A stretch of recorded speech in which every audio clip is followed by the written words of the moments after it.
Welcome. We're going to start a unit on heat and thermodynamics, so we've got to review a few things. We need to decide what cold means, and so the question is there an energy that is actually cold?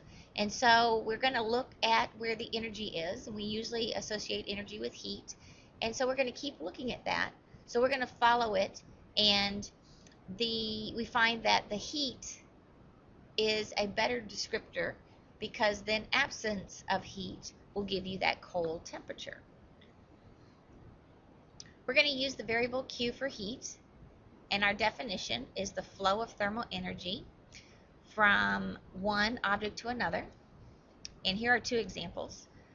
If we hold a warm cup in our hand gets warmer. And if we hold something cold, the object gets warmer and our hand gets cooler. So we can follow the flow of the heat. And we're going to measure it in joules or calories, and we've heard of both. So those are pretty straightforward. Definitions of thermal energy is the total potential and kinetic energy of molecules in a solid, liquid, or gas. And those of you who remember chemistry last year, we talked a lot about this. We have kinetic energy of the molecules, and we have energy that is stored in the states of matter, solid, liquid, or gas, and we call that latent or potential energy. And we'll get more into that on the next podcast. We know that the more energy, that means there's more thermal energy that the object possesses. We've talked about that with gases a lot. And we're going to use the variable U for this internal energy. And it's going to be proportional to mass of an object. Temperature is going to use the symbol capital T, and it's the average internal energy of something. And that is why when you're sick and you have a thermometer in your mouth, you've got to wait a while for it to get to the same temperature as your mouth, so that you can get the average of both and you can read it off of the thermometer. And we use 3 units: Kelvin, Celsius, and Fahrenheit. And I think the next slide is going to give us some formulas for that, so you want to make sure and write those down because we'll practice it at the end of the podcast. Okay, so here are those 3 formulas, and you can see some common temperatures that we like to use as reference points. So if you think about the boiling point of water, in Fahrenheit it's 212, in Celsius it's 100 degrees, and in Kelvin it's 373. We don't even call it degrees. It's 373.15 kelvins. When you look at the same thing at the freezing point of water, 32 for Fahrenheit, 0 for Celsius, and 273 for Kelvin. And then we have an absolute value as well. Research has come out recently that is questioning that, and so if you're interested, there's a really neat article that I can share with you in class and give you the link so that you can read it and see where the cutting edge of science is at the moment. But make sure you get those formulas. It's just an easy conversion. We're good at conversions, so that shouldn't be a problem. And again, we'll practice that at the end of the podcast. Here is a slide that just gives you some of the temperatures in Kelvin and of different occurrences in the universe. And you saw that video with me in class, and so some of these would then make more sense to you. When something is at thermal equilibrium, then that means that they're going to be both the same temperature. They have the same average energy, and that is when the transfer of heat stops. And so, and you've noticed this, if you leave a cold can or glass of Coke out, eventually it becomes room temperature. If you just leave it there, it becomes the ambient temperature. And so we've dealt with this a lot, and there's no more heat transfer because it's the same temperature, so there's no gradient for which the heat can flow. So you get no more heat transfer. Here's a picture of a wood stove, and we know that it radiates outwards, and it only works efficiently if there's a place for that heat to go. And so you can see he's holding his hands out, and it's warming the room, and it will continue to warm the room until conceivably the room and the wood burning stove become at the same temperature. So when you think about heat, it really means following the flow of energy, and it's always relative. So if you had two glasses, a glass of hot water and a glass of cold water, and a glass of room temperature water, depending which one your hand was in and compared to the room temperature, you would get different sensations as what's hotter and what's colder. So it's always going to be a relative term. When heat cannot be transferred anymore is when it's at an equilibrium. If something is at the same energy, then there's no gradient. There's nothing for it to flow through. And we've talked about all of the differences between heat, temperature, and internal energy, so you need to kind of think about those as we ask questions and as we go through different problems. So the first one we want to do is to practice doing some conversions. So you'll need your calculator and those formulas that you wrote down. If you have, okay, we're going to convert and practice.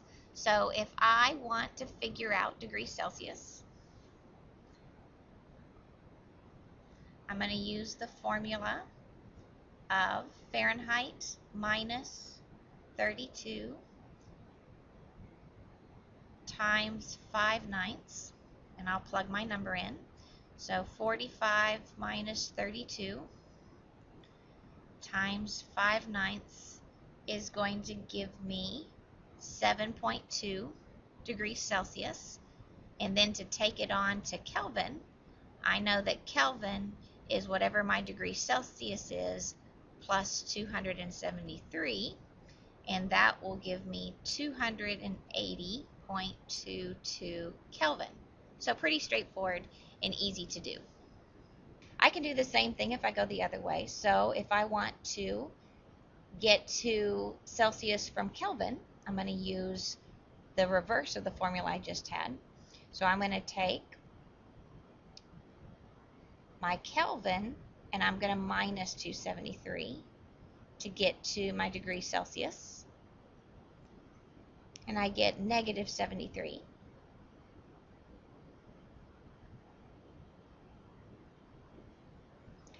And now I'm going to use the formula to figure out Fahrenheit, which is going to be my Celsius times 9/5 plus 32.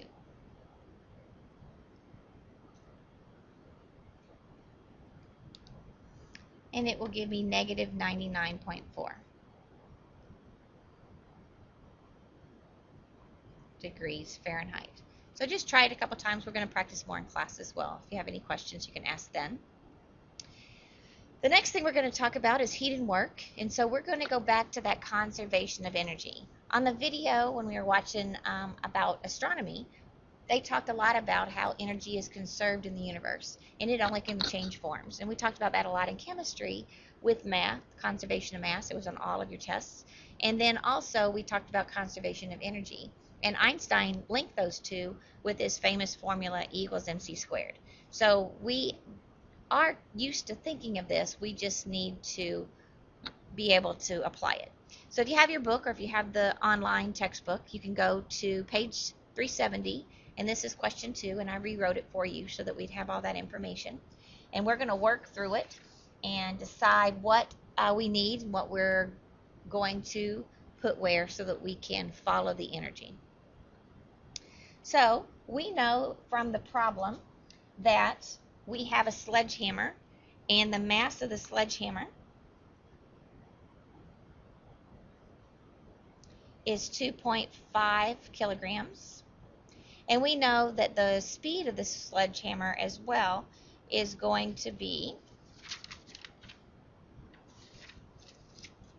65 meters per second. And we want to know how much the internal energy has changed. And they told us in the problem that 1/3 of the kinetic energy is going to be converted to this internal energy. So that gives me my formula that I need to use. So the internal energy is going to be equal to 1/3 of the kinetic energy. And I know the formula for kinetic energy. So 1/3 times 1/2 mv squared. And then all I have to do is plug in the numbers. So 1/3, 1/2 times 2.5 kilograms times the velocity, 65 meters per second squared, and then plug it into my calculator, and I find out that the internal energy has changed by 1,760 joules. Now, they gave us extra information in the question. They talked about the mass of the spike, and we really don't need that because all they're saying is it's transferred. So we know it's transferred into a much bigger area because the spike is going into the railroad tie, but that doesn't really play into our question that they asked. So make sure that you know what you're answering as well. In class, we will practice more both of these types of questions, and then we're going to move on. Tomorrow night, you can watch the podcast on specific heat, which we also did in chemistry, and then we'll practice more of that. So we've got a couple more podcasts until we round out this unit, but they're all pretty much review. So good luck, and I will see you soon. Bye.